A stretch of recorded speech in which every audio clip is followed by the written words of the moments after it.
यहोशू की पुस्तक। आइए अब तक की कहानी को याद करें। सो परमेश्वर ने अब्राहम को चुना और फिर उसका परिवार इजराइल जाति बने, जिन्हें बाद में मिस्र में गुलाम बना लिया गया। और फिर परमेश्वर ने मूसा के द्वारा इजराइल को मिस्र से बचाया और निकाला। उन्होंने सीनै पर्वत पर उनके साथ एक वाचा बनाई और वे उन्हें जंगल के रास्ते से ले आए। फिर इजराइल ने प्रतिज्ञा किए हुए देश के बाहर अपना डेरा लगाया और मूसा ने उन्हें परमेश्वर के आदेश का पालन करने को कहा, ताकि वे अन्य सभी जातियों को दिखा सकें कि परमेश्वर कैसे हैं। यहोशू की पुस्तक का प्रारंभ मूसा की मृत्यु के ठीक बाद होता है, जब इजराइल उस देश में प्रवेश करने को तैयार था।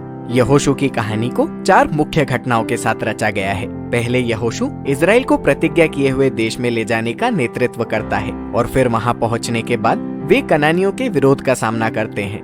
परिणाम स्वरूप वे उनसे युद्ध करते हैं। फिर उनकी जीत के बाद यहोशू प्रतिज्ञा किए हुए देश को विरासत के रूप में 12 गोत्रों में विभाजित करता है और फिर पुस्तक यहोशू द्वारा लोगों को दिए अंतिम संदेशों के साथ समाप्त हो जाती है। आइए इसमें गहराई से जाएं और देखें कि ये सब कैसे होता है। पहला भाग मूसा की मृत्यु से आरंभ होता है और यहोशू को इजराइल के नए अगुवे के रूप में नियुक्त किया जाता है और लेखक जानबूझकर यहोशू को नए मूसा के रूप में प्रस्तुत करता है। इसलिए मूसा की तरह यहोशू लोगों को तोरह अर्थात सीनै पर्वत पर दी गई वाचा की आज्ञाओं का पालन करने का आदेश देता है। इसके बाद यहोशू देश में जासूसों को भेजता है, जैसे मूसा ने गिनती की पुस्तक अध्याय 13 और 14 में भेजे थे। अंतर केवल यही है कि इस बार सब कुछ अच्छा रहता है। दरअसल कुछ कनानी लोग भी फिरकर इजराइल के परमेश्वर का अनुसरण करने लगते हैं। यहोशू तब इजराइल का नेतृत्व करता हुआ उन्हें यरदन नदी के पार उस देश में ले जाता है। जैसे निर्गमन में मूसा के लिए समुद्र विभाजित हुआ था, वैसे ही यहाँ यरदन नदी विभाजित हुई और याजकों ने वाचा की संदूक को नदी के पार पहुँचाया और उनके साथ सभी इजरायलियों ने भी नदी पार की। अब अध्याय 5 में कहानी बदलती है, तो अब लोग परमेश्वर की वाचा के लोगों के रूप में अपने मूल को पीछे मुड़कर देखते हैं और नई पीढ़ी खतना करते हैं और देश में अपना पहला फसह का पर्व मनाते हैं। लेकिन फिर वे और आगे बढ़ने के लिए तैयार हो जाते हैं और यहोशू का एक रहस्यमय योद्धा के साथ सामना होता है, जिसका बाद में पता चलता है कि वो परमेश्वर की सेना का सेनापति स्वर्गदूत है। तब यहोशू पूछता है, तू हमारी ओर है या हमारे शत्रुओं की ओर? योद्धा जवाब देता है, किसी की ओर नहीं। ये यहाँ असली सवाल को प्रकट करता है कि क्या यहोशू परमेश्वर की ओर है। ये स्पष्ट करता है कि ये पूरी कहानी इजराइल बनाम कनानियों के विषय में नहीं है। इसके बजाय ये परमेश्वर की लड़ाई है और इजराइल परमेश्वर की योजना में मुखदर्शक या कभी कभी समर्थक की भूमिका में है, जो अगले भाग की ओर ले जाता है। हमारे यहाँ विभिन्न कनानी समूहों से हुए इजराइल के सभी युद्धों का वृतांत मिलता है और पहला भाग 2 युद्धों की कहानी को विस्तार से बताता है और इसके बाद लघु कहानियों की श्रृंखला है, जो वर्षों के युद्धों का संक्षिप्त रूप में वर्णन करते हैं। तो पहले 2 युद्ध यरीहो और फिर के खिलाफ थे और ये परमेश्वर की विश्वास योग्यता बनाम इजराइल की विफलता के विषम चित्रों को प्रस्तुत करते हैं। यरीहो में इजराइल की भूमिका पूरी तरह से निष्क्रिय रहती है और वे 6 दिन संदूक रूपी परमेश्वर की उपस्थिति के नेतृत्व में नगर के चारों ओर संगीत के साथ चले। और जैसे राहाब इजराइल के परमेश्वर की ओर फिरी थी, शायद यरीहो के लोग भी ऐसा करते, लेकिन उन्होंने ऐसा नहीं किया। और 7वें दिन याजक तुरही बजाते हैं और दीवारें गिरने लगती है और इजराइल को जीत मिलती है। कहानी में मुख्य बात यह है कि परमेश्वर ही है जो अपने लोगों को बचाते हैं। इजराइल को बस विश्वास और प्रतीक्षा करने की आवश्यकता थी। अब अगली कहानी जो के साथ युद्ध की है, इसके विपरीत है। यहाँ आकान नाम का एक इजराइली है और वो यरीहो से कुछ अच्छी वस्तुओं को चुराता है जो परमेश्वर की होनी चाहिए थी, तथा उसके विषय में झूठ बोलता है। अब इजराइल शहर के साथ युद्ध करता है और बुरी तरह से पराजित हो जाता है। अब जब दीनता के साथ पश्चाताप किया जाता है और आकान के पाप को दंड दिया जाता है, उसके बाद ही इजराइल को जीत प्राप्त होती है। ये दोनों कहानियां आरंभ में ही एक महत्वपूर्ण बिंदु को सामने लाने के उद्देश्य से रखी गई है। यदि इजराइल भूमि के अधिकारी होते हैं तो उन्हें आज्ञाकारी रहना और परमेश्वर की आज्ञाओं पर भरोसा करना होगा। उन्हें कोई विशेष बर्ताव नहीं मिला।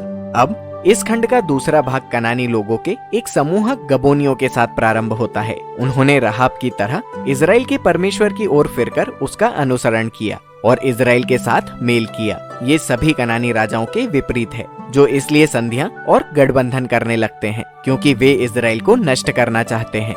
तो इजराइल उनसे युद्ध करता है और उन पर बड़ी विजय पाता है। ये पूरा भाग मूसा और फिर यहोशू द्वारा जीते गए राज्यों की संक्षिप्त सूची के साथ समाप्त हो जाता है। अब थोड़ा रुकते हैं क्योंकि ये कहानियां थोड़ी अलग है और इनकी हिंसा से आपको परेशानी हो सकती है। और यदि आप यीशु के अनुयायी हैं तो आप इस बात से चकित होंगे कि क्या यीशु ने ये नहीं कहा कि अपने शत्रुओं से प्रेम करो। परमेश्वर यहाँ युद्ध क्यों घोषित कर रहे हैं? सबसे पहले कनानी क्यों? बाइबल की कहानी में इसके मुख्य कारणों को पहले ही बताया गया है। कनानियों की संस्कृति नैतिक रूप से भ्रष्ट हो चुकी थी, खासकर जब यौन नैतिकता की बात आती थी। लेव्य व्यवस्था अध्याय 18 देखें और वे व्यापक रूप से बच्चों की बलियां भी चढ़ाया करते थे। व्यवस्था विवरण अध्याय 12 देखें और परमेश्वर नहीं चाहते थे कि ये प्रथाएं इजराइल को प्रभावित करें, इसलिए कनानियों को जाना होगा। इससे दूसरा सवाल उठता है, क्या वास्तव में परमेश्वर ने सब कनानियों के नरसंहार करने का आदेश दिया था? तो पहली नजर में आप इन कहानियों में इस्तेमाल किए गए वाक्यांशों को देखें। उन्होंने किसी को जीवित न छोड़ा, वरन जितने प्राणी थे सभी का सत्यानाश कर डाला। लेकिन जब आप दूसरी बार थोड़ा और बारीकी से देखते हैं तो पाएंगे कि ये वाक्यांश स्पष्ट रूप से अतिशयोक्ति है और शाब्दिक नहीं। तो व्यवस्था विवरण अध्याय 7 में कनानियों के विषय में मूल आदेश पर वापस जाएं।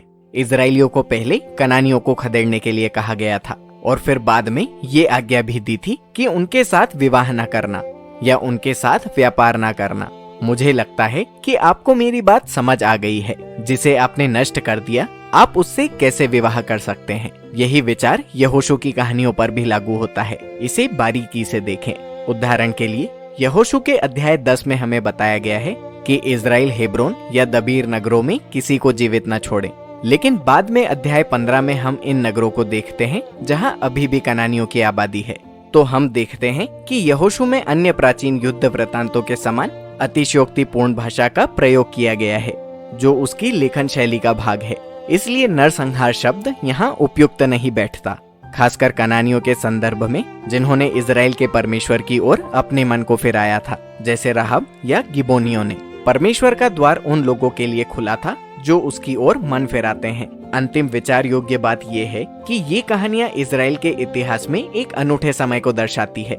ये युद्ध कनान देश में रहने वाले कुछ ही जातियों तक सीमित थे, जबकि परमेश्वर ने इजराइल को अन्य सभी जातियों के साथ शांति बनाए रखने का आदेश दिया था। व्यवस्था विवरण अध्याय 20 पर जाओ और पढ़ो। इसलिए इन युद्ध कहानियों का उद्देश्य पाठकों को कभी भी ये बताना नहीं था कि परमेश्वर के नाम पर हिंसा करो, बल्कि ये बताती है कि परमेश्वर ने कैसे इतिहास के एक अनूठे समय में मनुष्य की बुराई को दंडित किया और कैसे उन्होंने कनानियों द्वारा इजराइल को नष्ट होने से बचाया। अब आइए पुस्तक की रचना पर वापस जाएं। वर्षों के युद्ध के बाद हम बुजुर्ग यहोशू देखते हैं और वो इजराइल की 12 गोत्रों में भूमि को विभाजित करना शुरू कर देता है और इस भाग में से अधिकांश सीमा रेखाओं के बारे में है। और सच कहें तो ये थोड़ा उबाऊ है। ये ऐसे नक्शों को पढ़ने जैसा है जिसमें कोई चित्र नहीं है, लेकिन इजराइलियों के लिए ये सूचियां बहुत महत्वपूर्ण थी। ये अब्राहम से किए परमेश्वर के प्राचीन वादे की पूर्ति थी कि उनके वंशज प्रतिज्ञा किए देश के अधिकारी होंगे और इसलिए अब ये सब पूरा होने आ रहा था। फिर हम अंतिम भाग की ओर जाते हैं। यहोशू यहाँ लोगों को 2 संदेश देता है। ये व्यवस्था विवरण में मूसा के अंतिम संदेशों के समान है। यहोशू उन्हें परमेश्वर की दया याद दिलाता है कि कैसे वे उन्हें देश में लेकर आए और कनानियों से उन्हें बचाया। फिर वो उन्हें कनानी देवताओं से दूर रहने और वाचा के प्रति विश्वास योग्य रहने को कहता है। यदि वे ऐसा करते हैं तो ये उन्हें जीवन देगा और देश में आशीष देगा, परंतु यदि वे अविश्वास योग्य होंगे तो इजराइल खुद पर ऐसा ईश्वरीय दंड लाएगा जैसा कनानियों ने अनुभव किया था। उन्हें देश से खदेड़कर निर्वासित कर दिया जाएगा। तो यहोशू इजराइल को एक विकल्प के साथ छोड़ देता है। इजराइल अब क्या करेगा? यही बड़ा सवाल है जो कहानी की समाप्ति पर मंडराता रहता है। और यहोशू की पुस्तक में बस इतना ही।